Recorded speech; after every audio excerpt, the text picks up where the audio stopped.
Hi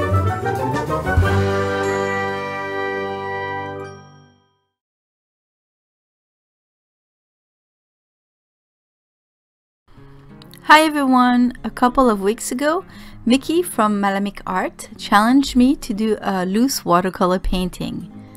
Now, I'm not very good at painting loosely or drawing loosely in general. I usually try to add as much detail as I can, but I've always admired artists who can do it.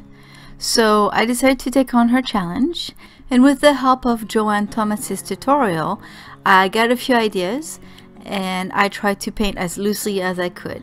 So Mickey, this one's for you. I'm pretty happy with the result. I must say I had a lot of fun doing it, and I'm probably gonna try to do some more and maybe develop a looser style.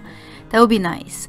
But I'm also gonna try with the same paper. It's a 300-pound arch paper. I'm gonna try to do another sunflower, but this time my style. So that means more detailed and more realistic. It'll take a lot longer than this one. This took me about 45 minutes. I'm sure the next one I'll do will probably be 2 or 3 hours.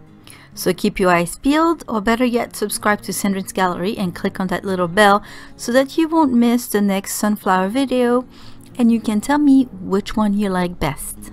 Thank you everyone for watching. I hope you like this video. I'll see you soon. Have a wonderful day. Bye bye.